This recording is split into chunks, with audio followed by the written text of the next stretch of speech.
Terlahir di tengah keluarga politik menjadi salah satu alasan beliau tetap menjadi seorang anggota DPR RI hingga periode 2019-2024. Sosoknya ramah dan juga mudah tersenyum.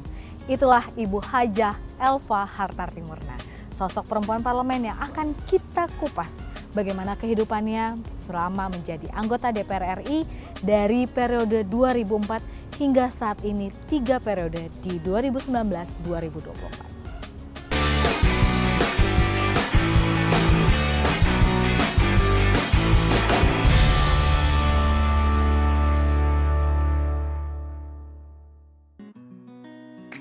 Elva Hartarti Murman adalah wakil rakyat dari fraksi Partai Demokrasi Indonesia Perjuangan yang mewakili daerah pemilihan Bengkulu. Sejak terpilih menjadi anggota DPR RI, ia selalu duduk di Komisi 9, yaitu komisi yang membidangi kesehatan dan ketenagakerjaan. Kepeduliannya pada masalah sosial kemasyarakatan membuat Elva begitu dicintai oleh masyarakatnya. Nah, pemirsa perempuan parlemen, saat ini saya dengan Ibu Hajah Elva Hartarti Murman ya, sudah berada di ruang rapat Komisi 9 DPR RI. Tempatnya Ibu ya, dari tahun 2004 hingga 2019. 2019. Itu gimana sih Bu, rasanya capek nggak sih bener-bener? Begini Mbak, kalau kita seorang politikus itu harus menjiwai. Saya memang keluarga saya keturunan dari politikus. Orang tua saya, ayah saya juga politikus. Beliau dulu pada zaman partai PNI Marhain, beliau itu jadi ketua di Bengkulu. Dan beliau juga pernah anggota DPR RI sebelum reformasi. Jadi karena saya setiap hari mengikuti dan melihat orang tua saya berkecimpung di politik, jadi saya memang menjiwai. Menjiwai karena memang dulu Bapak juga seperti itu ya Bu ya? Iya, di rumah juga rame Mbak. Rame, kenapa? Kader-kader datang, ya biasa. Terus ayah saya turun menemui rakyat, masyarakat. Jadi jiwa saya terpanggil begitu. Ada nggak sih Bu pengalamannya sendiri pada saat menjadi seorang anak politikus? Apa sih yang membuat Ibu ini, ya memang saya menjiwai ada hal-hal yang kayaknya harus deh saya seperti Bapak, itu apa Bu? Jadi ayah saya itu kan pernah diganyang oleh mahasiswa dulu yang diganyang oleh mahasiswa ke rumah saya. Dulu? Kasusnya bukan kasus apa, seorang politikus dulu kan dibilang PNI Marhain yang di bawah pimpinan Pak Bung Karno, dibilang PNI Hasu, padahal tidak, ya kan. Lama-lama orang melihat ayah saya, ternyata ayah saya memang seorang politikus yang sejati. Ya. Nggak trauma Bu, malah aduh Bapak saja pernah diganyang, masa saya harus turun ke politik, itu nggak trauma seperti itu Bu? Trauma waktu masih kecil, namun setelah saya dewasa ngelihat keadaan memang di Bengkulu itu harus kita kembali lagi mengikuti peran orang tua saya bersedia. Saya sebenarnya pegawai negeri sipil dulu. Pernah jadi pegawai negeri sipil? Iya. Di bagian apa Ibu? Di kesehatan memang. Memang sebelumnya di bagian kesehatan ya. Dan sekarang terjun di dunia kesehatan. Iya, jadi saya begitu, saya mengundurkan diri. Saya dulu ikut suami saya pindah ke Bengkulu, dititipkan di perwakilan Bengkulu karena suami saya juga anggota DPR RI. Jadi memang dapatnya seorang politikus juga. 1999 sampai 2004. Setelah itu baru saya menggantikan beliau. Karena kan keterwakilan perempuan itu kan masih sedikit. Masih jauh ya Bu. Iya, jadi kita diminta oleh pimpinan bahwasanya kalau ada di Bengkulu untuk dicalonkan untuk calon anggota DPR RI perempuan, itulah saya ditunjuk. Sempat ada nggak sih Bu misalnya penolakan dari keluarga, udah deh nggak usah turun di politik gitu, ada nggak sih dari misalnya keluarga, dari Bapak sendiri kah atau dari suami, dari anak, ini ada nggak sih Bu seperti itu?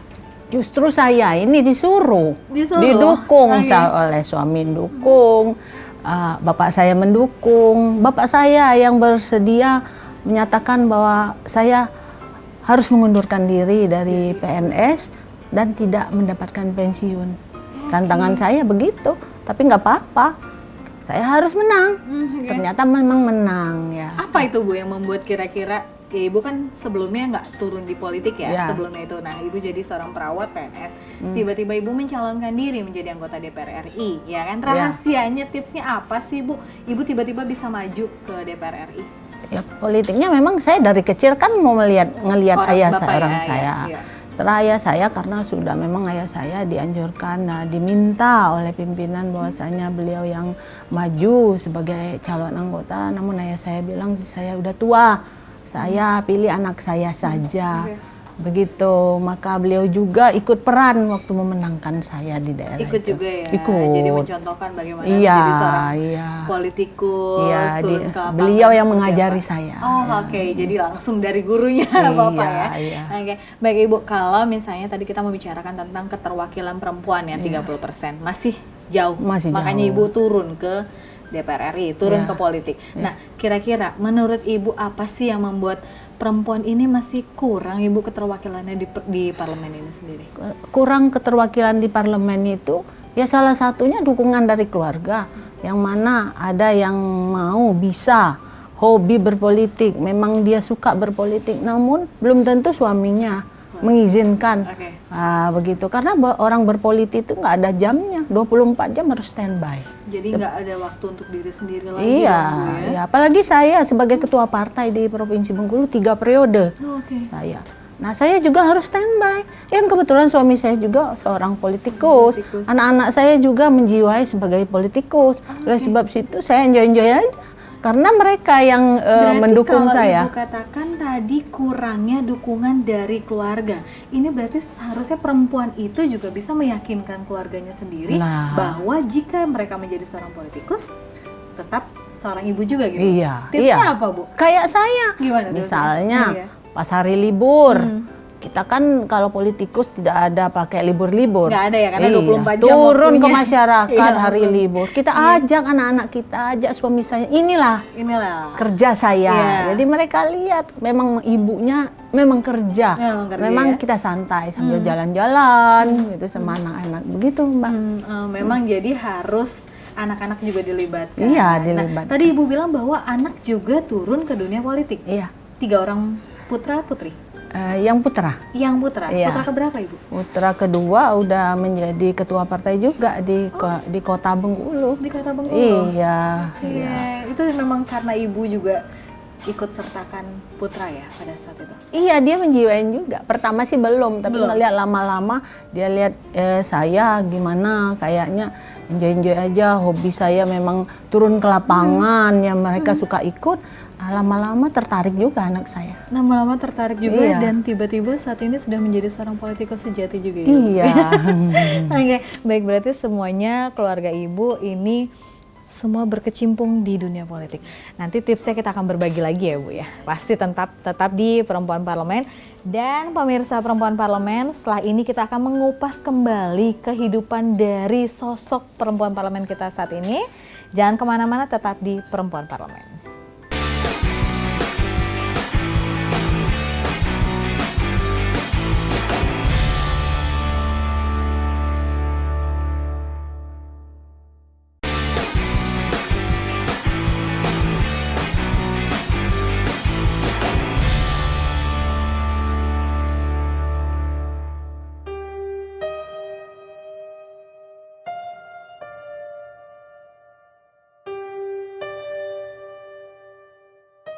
Anak kelima dari 9 bersaudara ini lahir di mana?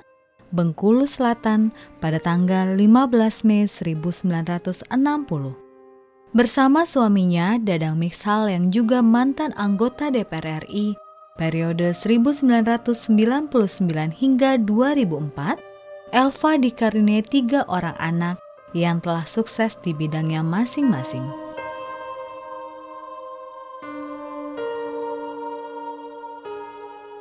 Nah, pemirsa Perempuan Parlemen, saat ini kita masih bersama dengan sosok perempuan parlemen dengan Ibu Haja Elva Hartarti Murman ya.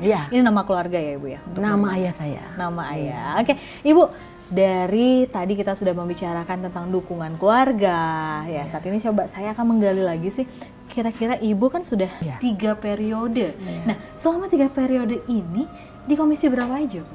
Tetap di Komisi 9. Tetap di Komisi 9. Itu kan capek, Bu. Kalau misalnya orang kan muter-muter cobain deh 1, 2, 3, 4 sampai 11. Nah, Ibu nggak masalah itu. Di 9 terus nggak bosan? Ya karena memang perintah dari itu pimpinan saya. Dimanapun saya sebagai kader diletakkan, ditaruh di mana saja saya siap. Ada nggak sih pengalaman yang sebenarnya sedih, yang senang, yang lucu selama berada di Komisi 9 ini yang setidaknya Ibu membuat saya akan tetap di Komisi 9 karena kan kehidupan manusia kalau itu terus nggak bosan, Bu, gitu. Maksudnya muter-muter aja di situ. Enggak, saya lihat yang paling sedih saya lihat penanganan tentang BPJS Kesehatan. Kasusnya itu banyak pasien yang tidak mampu berobat ke rumah sakit dan di rumah sakit ditolak. Nah, di situ saya sedih. Maka dari itu kita memang di Komisi 9 mendesak agar supaya BPJS Kesehatan dan rumah sakit kalau ada pasien yang datang tuh jangan dulu ditanya uang. Bantu dulu. Diselamatkanlah dulu mereka ini. Sakit apa maksud saya begitu. Langsung sering mereka pasti telepon saya, Mbak. Saya kasih nomor telepon saya kalau di dapil saya ya. Mereka mohon bantuan, saya telepon mas pihak rumah sakit juga. Ada kasus yang sedih misalnya, Bu, bagaimana sih pengalamannya selama tahu-taunya mereka kan sering ya kita lihat ditolak. Ya ditolak sering. Terus mau berobat ada di BPJS kok bayar.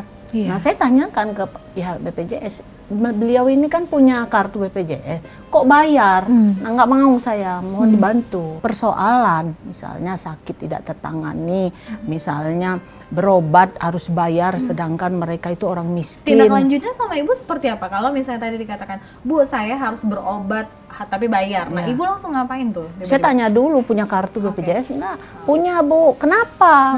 Enggak tahu, Bu. Kita enggak dilayani. Oleh sebab itu saya langsung telepon rumah sakit, dan karena mitra kerja kita memang sudah kenal dan memang saya selalu meninggalkan nomor telepon saya langsung menghubungin pihak BPJS. Oke, kemarin kan sempat ada yang permasalahan tuh masalah kenaikan dari BPJS sendiri. Nah, sikap Ibu bagaimana sih, Bu? Sikap saya boleh saja dinaikkan. Itu kan bukan untuk penerima bantuan iuran. Tetap orang miskin itu mendapatkan dibayarkan oleh pemerintah. Yang dinaikkan ini kan pasien umum. Namun pihak BPJS itu harus memperbaiki ini SDM-nya. Saya mohon agar supaya pihak BPJS SDM fasilitas untuk perawatan orang-orang yang bayar ini harus benar-benar ditingkatkan. Apalagi masalah mungkin yang Ibu yang kalau dikatakan ketenaga kerjaan kali permasalahan sedikit yang ketenaga kerjaan. TKI. Ini gimana, Bu? Kalau selalu kita terima pengaduan-pengaduan mereka. Bu, nggak pengen coba balik lagi gitu, Bu, menjadi seorang perawat atau maksudnya di bidang kesehatan? Saya udah S1, S2, Mbak. Saya sekolah. Jadi memang sekolah saya yang pertama itu saya pikir kalau saya cuma seorang perawat nggak sekolah lagi tidak akan meningkat. Benar. Saya ambil S1, saya ambil S2. Oleh sebab itu ya saya memberanikan diri, saya mempunyai ilmu yang ada. Tapi kalau misalnya dengan Komisi 9 sendiri kan banyak kan memang karena ketenaga kerjaan dan kesehatan. Dan pemirsa jangan kemana-mana, tetap bersama kami di Perempuan Parlemen.